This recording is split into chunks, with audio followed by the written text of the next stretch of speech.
नमस्कार, बुलेटिन में आपका स्वागत है। मैं हूं आपके साथ नेहा वाले। चलिए बुलेटिन की शुरुआत करते हैं आज की पहली खबर के साथ। आचार संहिता को लेकर चुनाव आयोग सख्त हो गया है। आयोग ने चुनाव वाले 5 राज्यों के चुनाव मशीनरी को निर्देश दिया है कि ऐसी राजनीतिक नेताओं के सभी होर्डिंग्स और विज्ञापनों को डंक या फिर हटा दिया जाए जो किसी जीवित राजनीतिक पदाधिकारी या फिर राजनीतिक दल की उपलब्धियों को उजागर करते हो।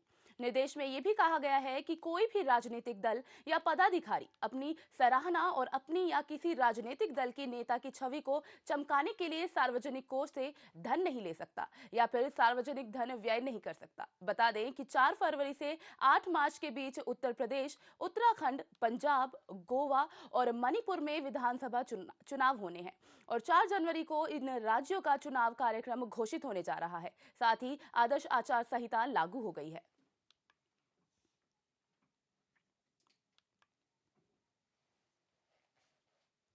लैपटॉप हम भाजपा नेताओं से ये भी पूछना चाहते हैं कि वो बताएं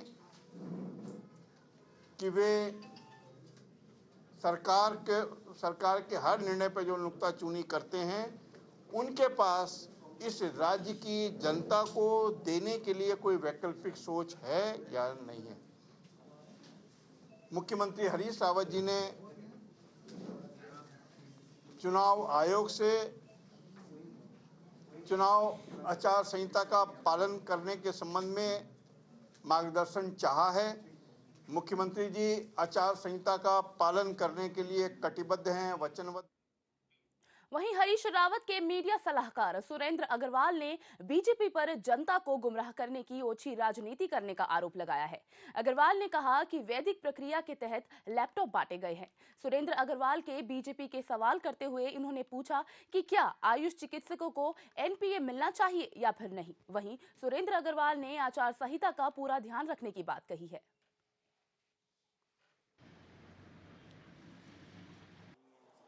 हमें जो निर्देश हुए थे, हालांकि 3 दिन तो हमने एक बड़ा ड्राइव चला करके अपना पूरा नगर निगम का फोर्स जो है उस पर लगाया था और शहर को कोशिश करके पूरे शहर को क्लीन बनाया जा चुका है। और 5 टीमें, चूँकि 5 विधानसभाएं जो है नगर क्षेत्र में आती हैं, तो 5 विधानसभाओं के आरओज के पास हमने एक टीम आचार संहिता के अनुपालन के लिए लगाई हुई है।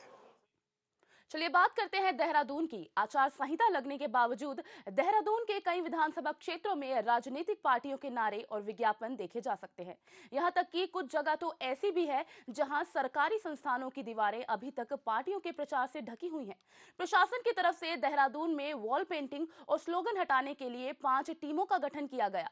वहीं आला अधिकारियों का कहना है कि अगर कोई जगह छूट गई है तो उसे जल्द से जल्द ढक दिया जाए। देखिए ये खास रिपोर्ट।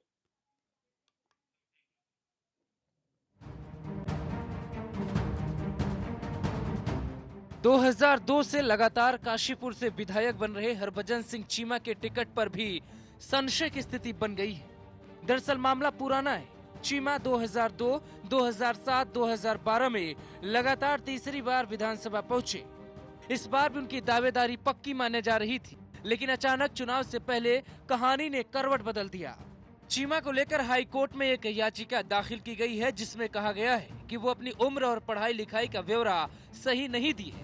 मामला बीजेपी के घर का ही है, आप इसे आपसी।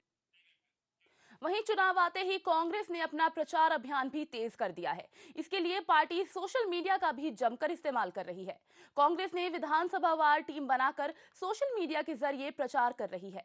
कांग्रेस की सोशल मीडिया टीम का जायजा लिया संवाददाता नासिर हुसैन ने। देखिए ये रिपोर्ट। उत्तराखंड में 15 फरवरी को चुनाव होना है, इसके लिए तमाम राजनीतिक दलों ने अपनी तैयारियां शुरू कर दी है, प्रचार प्रसार शुरू कर दिया है। कांग्रेस ने तो बाकायदा इसके लिए अपनी टीमें बना रखी है, विधानसभावार टीमें बनाई गई है जो सोशल मीडिया पर लगातार प्रचार प्रसार करते हैं।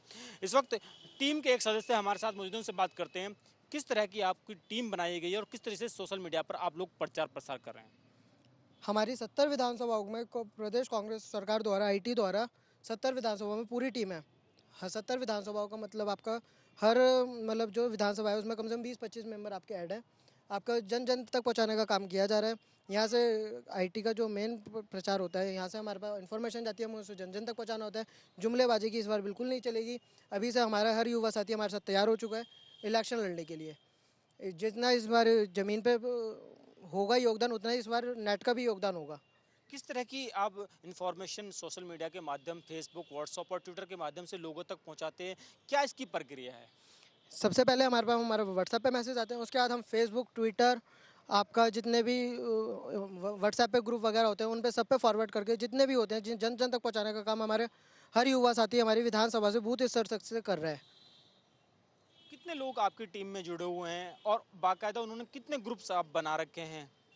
हमारी जो मेन ग्रुप है हमारा वो एक है, और हमारे जो अदर ग्रुप हैं वो कम से कम 17-18 ग्रुप हैं। 17-18 ग्रुप का मतलब आपका होता है अगर एक ग्रुप में भी आपके 100 मेंबर होते हैं तो 17-1800 मेंबर आपके हो गए। तो 17-1800 मेंबर तक हमारी इन्फॉर्मेशन पहुंचती है। हरीश रावत जी के जो भी कार्य है उन तक हम पहुंचाते हैं। जुमलेबाजी जो मोदी जी करते हैं उस तक को जन जन तक पहुंचाते हैं। जुमलेबाजी के जो झूठे वादे मोदी जी करते हैं उनको जनता को बताते हैं।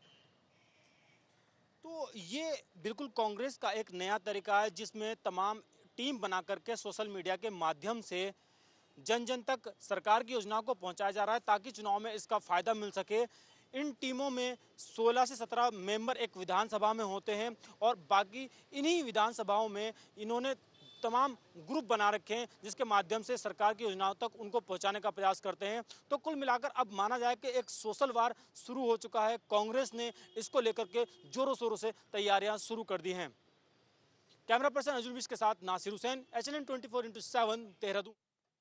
वहीं हल्द्वानी में सोशल मीडिया में कैबिनेट मंत्री डॉक्टर इंदिरा हृदयेश के बेटे सुमित की हल्द्वानी विधानसभा सीट से दावेदारी मानी जा रही है।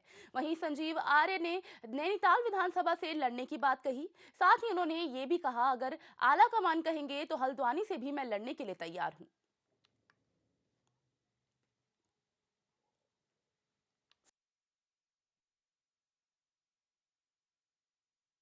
देखिए, हम तो तैयार हैं। जो भी आला कमान, हाई कमान कांग्रेस पार्टी के हम सिपाही हैं और कार्यकर्ता सबसे पहले हम कांग्रेस पार्टी के हैं और जो कांग्रेस पार्टी की आला कमान हमें निर्देश देगी उसका हम स्वागत करेंगे, वो हमें स्वीकार है और हमारी कोई पर्सनल एम्बिशन नहीं है। हमें पार्टी की सेवा करनी है और पार्टी जहां सही समझती है वहां से हम चुनाव लड़ने को तैयार हैं।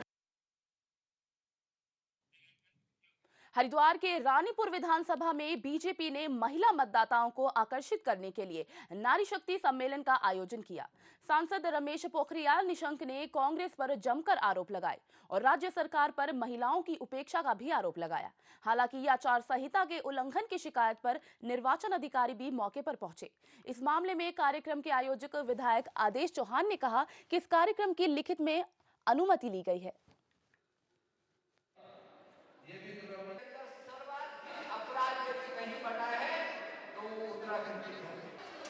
देखिए, ये जो नारी शक्ति सम्मेलन पूरे प्रदेश में हमारे हो रहे हैं, हमारे प्रदेश के अध्यक्ष नीलम सहगल जी की ये नेतृत्व में पूरे प्रदेश में हर विधानसभा में ये सम्मेलन हो रहे हैं और ऐतिहासिक हो रहे हैं। आपने अभी देखा कितना लोगों में सैलाब उमड़ा हुआ था महिलाओं का यहाँ पर और 10 बजे से बैठी हुई थी। ये ऐसे पूरे गढ़वाल और कुमाऊं में स्थान स्थान पर जाकर के हर स्थान पर ये सम्मेलन हो रहे हैं, बहुत ही सफलता में। सच तो ये है कि ये जो प्रदेश है ये देवभूमि का प्रदेश है। वहीं चुनाव को लेकर सभी राजनीतिक दल अपनी पार्टी के प्रचार में जोरों शोरों से जुट गए हैं। देहरादून में भी बीजेपी नेता और देहरादून के महापौर विनोद चमोली ने धर्मपुर विधानसभा में जनसंपर्क अभियान कर पार्टी प्रचार की शुरुआत कर दी है। इसी पर विनोद चमोली से बातचीत की हमारे संवाददाता नासिर हुसैन ने। देखिए ये खास रिपोर्ट। चुनाव का दौर शुरू हो चुका है। देहरादून में मेयर विनोद चमोली जनसंपर्क अभियान पे निकले हैं। धर्मपुर से दावेदार हैं और ऐसे में लोगों के घर घर जाकर भाजपा के लिए वोट मांग रहे हैं। किस तरह की इस बार मुद्दे रहने वाले हैं भाजपा के, क्योंकि आप धर्मपुर से दावेदार हैं, धर्मपुर को किस नजरिए से आप देखते हैं? देखिए, सबसे पहली बात तो ये है कि चुनाव का काउंटडाउन शुरू है और आज पूरा प्रदेश कांग्रेस के भय और भ्रष्टाचार से मुक्ति चाहता है और जो विकास कांग्रेस के द्वारा किया जा रहा है, भ्रष्टाचार पर आधारित विकास किया जा रहा है, तो भ्रष्टाचार की नींव पर रखा हुआ विकास कहीं ना कहीं विनाश की ओर प्रदेश को ले जा रहा है। ये सारे मुद्दे हैं, ये निश्चित तौर पर सभी विधानसभाओं में प्रभावी रहने वाले हैं और खासकर धर्मपुर विधानसभा की जो विडंबना है, तो यहाँ पर जो यहाँ के मंत्री हैं, जो 3 बार के विधायक यहाँ पर रह चुके हैं, तो उन पर भ्रष्टाचार के बहुत गंभीर आरोप हैं, चाहे वो पॉली हाउस को लेकर हो, चाहे उनके फार्म हाउस को लेकर हो, चाहे उनके टाइलों के सड़कों के निर्माण को लेकर हो। तो अगर हमको भ्रष्टाचार से प्रदेश को मुक्ति दिलानी है तो निश्चित तौर पर धर्मपुर से दिनेश अग्रवाल जी से मुक्ति पानी होगी, तभी ये विधानसभा भ्रष्टाचार रहित हो सकती है। इसी अभियान के साथ हम लोग सड़कों पर उतरे हुए हैं। सरकार में मंत्री दिनेश अग्रवाल जी, कितनी चुनौती मानते हैं अब उनको? देखिए, अब तो कांग्रेस के जाने के दिन हैं। अब वो मंत्री हैं, उसका कोई फर्क नहीं पड़ता है। और मैंने तो मेयर रहते हुए उनको लगातार विधायक के नाते भी फेस किया ही है, मंत्री के नाते भी लगातार मैंने उनके कामों पर नजर रही है। और कई बार हम लोगों का आपस में कामों को लेकर, विकास को लेकर, उनका नीतियों के आधार पर तकरार भी हुई है, टकराव भी रहा है। तो मुझे मालूम वो किस तरह के हैं, तो उनके मंत्री होने से कोई बहुत बड़ा फर्क नहीं पड़ता है।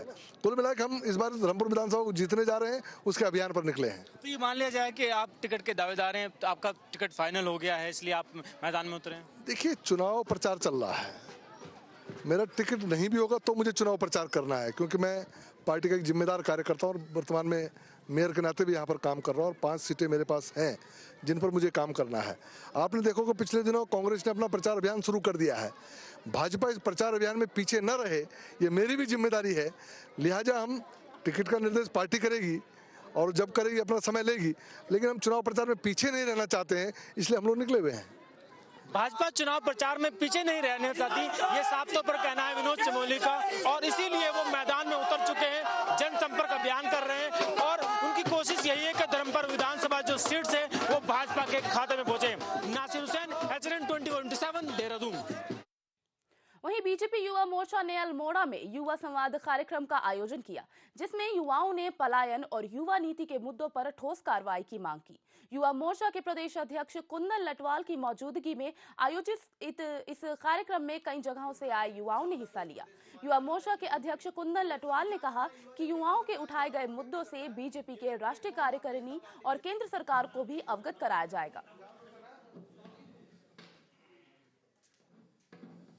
भारतीय जनता पार्टी के प्रदेश नेतृत्व के आदेशानुसार पूरे प्रदेश के युवा, पूरे प्रदेश के अंदर में 42,85,621 युवा हैं जो इस प्रदेश की आगामी सरकार को चुनने वाले हैं। इस प्रदेश के युवा, इस प्रदेश के अंदर में कैसी सरकार हो, उनके मन को जानने के लिए इस युवा संवाद कार्यक्रम के माध्यम से हम प्रत्येक युवाओं के मन को जानने का प्रयास कर रहे हैं। और जो भी सुझाव युवाओं के द्वारा आएंगे, हम उनको अपने भारतीय जनता पार्टी के शीर्ष नेतृत्व को सौंपेंगे, ताकि भारतीय जनता पार्टी उन सुझावों को अपने विजन डॉक्यूमेंट में शामिल कर सके। वहीं बीजेपी ने गदरपुर में नारी सम्मान समारोह का आयोजन किया, जिसमें जिले भर के अनेकों महिलाओं ने हिस्सा लिया। इस मौके पर बीजेपी महिला मोर्चा की पूर्व प्रदेश अध्यक्ष शांति मेहरा ने कहा कि सम्मेलन का उद्देश्य पीएम मोदी की उपलब्धियों को जन जन तक पहुंचाना है। देखिए, पूरे प्रदेश में भारतीय जनता पार्टी के विधानसभा सम्मेलन चल रहे हैं महिलाओं की, ताकि आने वाले समय में महिलाओं को अपने अधिकार और कर्तव्यों का पूरा ज्ञान हो सके। इसके लिए हम लोग पूरे विधानसभा के सम्मेलन कर रहे हैं और पूरे देश में जो एक माहौल बना हुआ है, आदरणीय मोदी जी ने महिलाओं के सम्मान के लिए जो भी कार्य किए हैं, इन कार्यों को विस्तार पूर्वक हमें गांव-गांव तक पहुंचाना है। इसके लिए हम लोगों ने सम्मेलन किया हुआ है, ताकि हम पूरी महिलाओं को बता सकें कि जितने भी कार्यक्रम मोदी जी ने महिलाओं के सम्मान में किए हैं, वह जन जन तक पहुंचे, ये हम लोगों का उद्देश्य है। वहीं स्वास्थ्य विभाग और बाल विकास विभाग ने संयुक्त रूप से गदरपुर में मतदाता जागरूकता अभियान चलाया। इस कार्यक्रम के माध्यम से मतदाताओं को अपने मताधिकार का प्रयोग करने और मतदाता सूची में नामांकित कराने को लेकर जागरूक किया गया। स्थानीय चिकित्सा अधिकारी ने कहा कि जिला प्रशासन के आदेश पर संयुक्त रूप से विभाग ने कार्यक्रम का आयोजन किया था। हमें विदित है कि 15 फरवरी को उत्तराखंड राज्य में वोटिंग है, तो हमने जो है आज यहाँ पे मतदान जागरूकता अभियान चलाया है, जिसके अंतर्गत समस्त मतदाताओं को अपने मताधिकार का प्रयोग करने के लिए जागरूक किया गया है। जागरूकता अभियान हमारे स्वास्थ्य विभाग और बाल विकास विभाग की तरफ से आयोजित किया गया है। वहीं आचार संहिता लागू होने के बाद चकराता कालसी मार्ग पर लगे हरीश रावत सरकार के पोस्टर की खबरों को दिखाए जाने के बाद प्रशासन भी हरकत में आ गया है। प्रशासन ने सड़क के किनारे लगे पोस्टर और बैनर हटा दिए हैं, साथ ही स्थानीय अध्यक्ष से मामले में जवाब तलब भी किया है। 4 तारीख से जब से ये आचार संहिता लागू हुई है तब से हम नियमित रूप से कार्रवाई कर रहे हैं और जितने भी ये होल्डिंग्स लगे हुए हैं, पुताई कर रखी है किसी भी पार्टी के हैं, तो उनको हम बराबर उसको साफ करवा रहे हैं और सब संबंधित जो अध्यक्ष हैं उनके पार्टियों के, उनको भी इंटीमेट कर रहे हैं कि आप स्वयं पुतवा दें, अन्यथा तुम्हारे खर्चे में जुड़ेगा। कालाडूंगी में विधानसभा चुनाव को लेकर आयोग अब सख्त हो गया है। इसी कड़ी में आयोग ने चेकिंग अभियान चलाकर वाहनों से राजनीतिक पार्टियों के झंडे उतरवाए हैं। टीम प्रभारी ने बताया कि चुनाव तक अभियान जारी रहेगा। साथ ही निर्देश दिया गया कि वाहन पर किसी पार्टी का झंडा न लगाएं और 50,000 से ज्यादा की रकम और शराब न लेकर चलें। कोई भी अगर आचार संहिता का उल्लंघन करता पाया गया तो उस पर कार्रवाई की जाएगी। ये जो टीम है ये SST है, स्टैटिक सर्विलांस टीम। इसमें आपको जिस वाहन पे आपको शक होता है उसको आपको चेक करना है और उसमें जैसे आदर्श आचार संहिता लागू हुई है तो आज आदर्श आचार संहिता के रूल्स को फॉलो कराने के लिए, जैसे कोई अगर प्रिंट मटेरियल सामग्री या कैश 50,000 से ज़्यादा या लिकर 3 बोतल से ज़्यादा कोई ले जा रहा है तो उसको पकड़ना है। ये लगातार जारी रहेगा जब तक यहाँ चुनाव नहीं संपन्न हो जाता उत्तराखंड के अंदर, तब तक ये जारी रहेगा। वहीं अगर हम बात करें विधानसभा चुनाव की तो आगामी विधानसभा चुनावों को लेकर प्रशासन सक्रिय हो गया है। इस कड़ी में जिलाधिकारी ने संभावित प्रत्याशियों के साथ बैठक की। इस बैठक में राजनीतिक दलों के साथ निर्दलीय उम्मीदवारों ने भी हिस्सा लिया। जिलाधिकारी ने सहयोग की अपील करते हुए चुनाव शांतिपूर्ण ढंग से कराने का दावा किया है। साथ ही निर्वाचन से संबंधित कई महत्वपूर्ण जानकारियां भी दी है।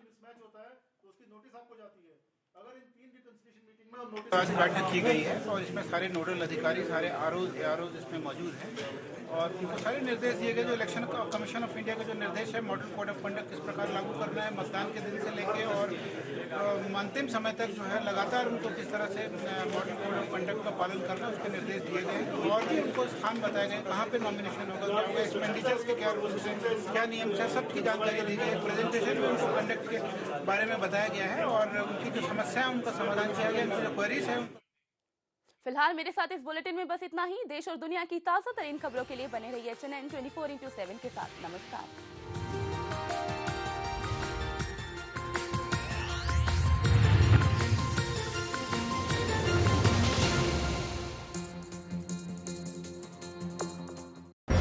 HNN 24/7 आप देख सकते हैं 10K चैनल नंबर 300